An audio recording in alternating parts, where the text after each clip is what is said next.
Стоп, подожди. Ты только что увидел момент, которого Арсенал ждал 20 лет. 5 мая 2026 года. Emirates Stadium. Полуфинал Лиги Чемпионов. Букайо Сака забивает на стыке первого тайма. И Арсенал проходит Атлетико Мадрид. 1-0 в матче. 2-1 по сумме. Финал Лиги Чемпионов впервые с 2006 года. И если копнуть глубже, история становится куда грязнее. Арсенал действительно стал большой европейской машиной? Или это просто сезон, где наконец-то сошлись форма и характер? И главный вопрос, если Арсенал теперь в финале, он все еще андердог?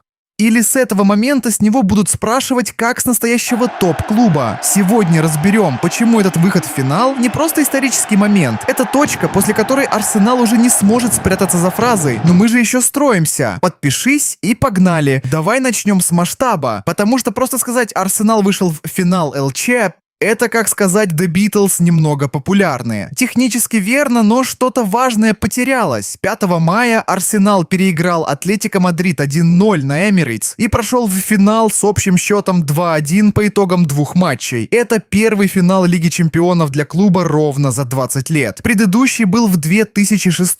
Тогда проиграли Барселоне 1-2 в Париже. И вот что делает эту историю особенной. 20-летняя пауза между финалами – это самый долгий перерыв среди английских клубов. Да, именно так, дольше, чем у кого-либо в премьер-лиге. И при этом весь этот сезон в Лиге Чемпионов Арсенал не проиграл ни разу. 14 матчей без поражений. Такого не делал вообще никто в истории турнира при таком количестве игр. Хорошо, давай для начала разыграем официальную версию, ту, которую подают со всех больших трибун. Микел Артета пришел в Арсенал в декабре 2019 года. Клуб тогда находился в состоянии мягкого хаоса. Без ЛЧ, без понятного вектора, с командой, которая эмоционально уже отходила от эры Венгера и еще не нашла нового стержня. Артета начал перестройку системную, методичную, иногда болезненно медленную. И вот результат. Сезон 2025-26 Арсенал проводит просто феноменально. В групповом этапе 8 игр, 8 побед. Такого в истории Лиги Чемпионов не делал вообще никто. Потом вышибли Байер Ливеркюсен 3-1 по сумме, Спортинг Лисбон 1-0, Атлетико Мадрид 2-1 и вышли в финал против ПСГ без единого поражения в турнире. Стоп, перемотаем, потому что когда смотришь на путь Арсенал к финалу чуть внимательнее, картина становится менее монументальной и чуть более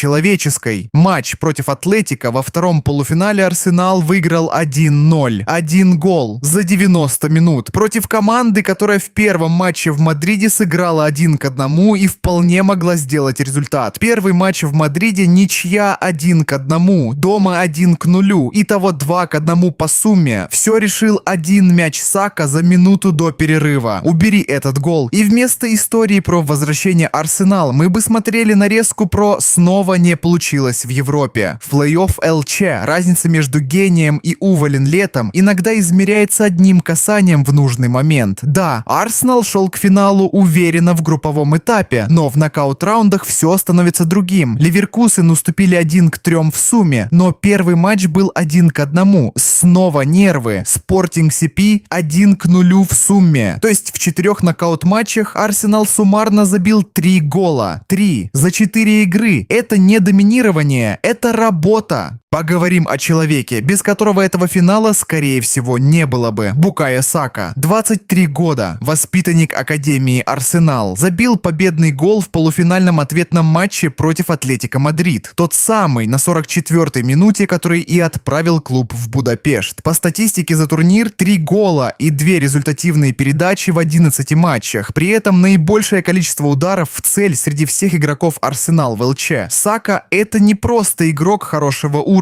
Он стал персонажем, на которого Арсенал опирается в ключевых моментах уже который сезон подряд. Когда Атлетико Мадрид — это не просто испанский клуб из топ-4 Ла Лиги. Это конкретный тип противника, против которого у красивых команд обычно начинаются экзистенциальные кризисы. Команда Симеоне — это идеально выстроенная машина дискомфорта. Высокий прессинг, жесткая средняя линия, моментальные переходы. Против таких команд не работает «держи мяч и жди жди своего момента, потому что Атлетико именно к этому и готовится. Они ломают ритм, они делают матчи некрасивыми, и они очень хорошо умеют выбивать соперника из зоны комфорта, именно тогда, когда тот кажется победителем. Первый матч в Мадриде 1-1. Арсенал пропустил, Вы сказали, что предстоящий матч один из важнейших в истории стадиона. Чего вы лично ждете от этой игры? Я не могу дождаться. Я чувствую невероятную энергию внутри команды и среди наших болельщиков.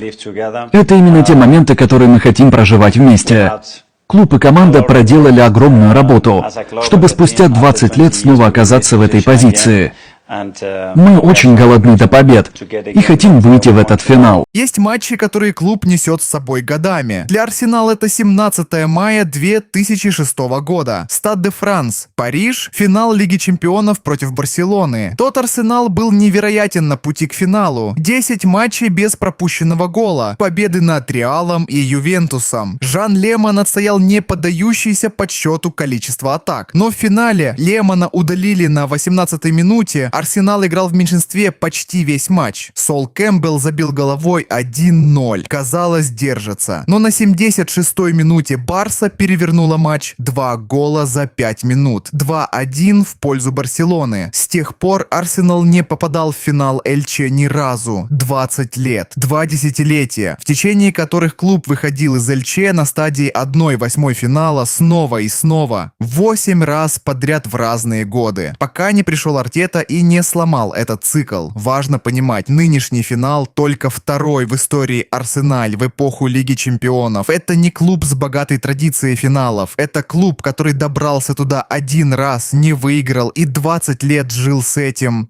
Вот в чем парадокс этого момента. Несколько лет Арсенал существовал в удобной позиции. Мы строим, мы молодые, мы растем, нас простят. Когда в 2020-м вылетали в групповом этапе Лиги Европы, проект. Когда в 2022 проваливали концовку чемпионата, опыт. Когда в прошлом сезоне PSG выбивал их в полуфинале, почти дошли. Но теперь финал. Первый за 20 лет. И с этого момента репутация симпатичного молодого клуба, который старается, перестает работать. В финале Лиги Чемпионов ты либо выигрываешь, либо проигрываешь. И если проигрываешь, история запоминает именно это, а не красивый путь туда. В этом сезоне Арсенал установил 42 победы за один сезон. Абсолютный рекорд в истории клуба. Они лидировали в премьер-лиге большую часть сезона, прошли ЛЧ без поражений. Это не проект, это претендент. И к претендентам там другие требования. Больше никто не будет говорить, ладно, они молодцы, что дошли. То теперь будут спрашивать только про кубок. Здесь начинается настоящий спор, который идет среди фанатов и аналитиков примерно с середины сезона. Версия первая. Арсенал — это система. Артета выстроил структуру, в которой 12 разных игроков забивали голы в ЛЧ этого сезона. Не 1, не 2, а 12. Это значит, что команда не зависит от одного центра атаки, а работает как коллективный механизм. Виктор Гёкерес, пришедший в этом сезоне, добавил взрыв в финальную треть. Защита пропускает в среднем меньше 1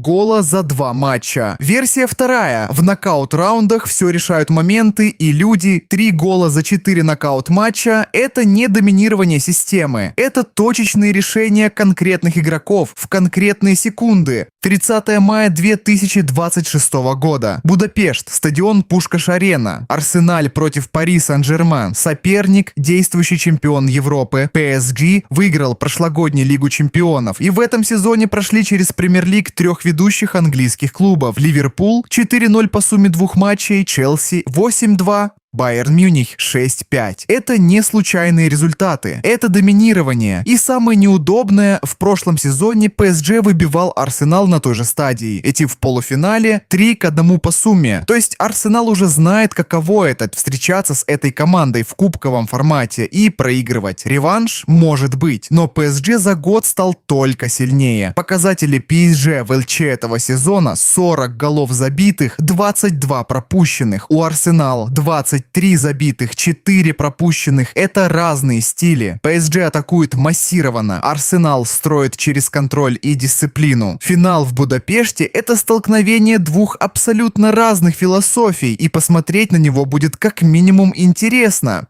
Вот в чем жестокость финала. Арсенал 20 лет не был здесь. И когда ты наконец добираешься до финала, мир не говорит «молодцы, что дошли». Мир задает другой вопрос. Ну и что, выиграли или нет? Если Арсенал возьмет кубок, это первый титул ЛЧ в 139-летней истории клуба. Это Артета в одном ряду с самыми значимыми тренерами эпохи. Это Сака как герой поколения. Это конец любых разговоров о том, что проект красивый, но без трофеев. Одна победа, и весь нарратив переписывается. Если Арсенал проиграет, и история станет другой. Не обязательно трагической. Финал сам по себе — это достижение. Особенно после 20 лет. Но футбольная память коротка и жестока. Через неделю после поражения интернет будет полон разборов, почему Арсенал снова не смог. Артету будут сравнивать с тренерами, которые доходят до финала, но не выигрывают. Ставки абсолютно максимальные, и спрятаться от них уже некуда.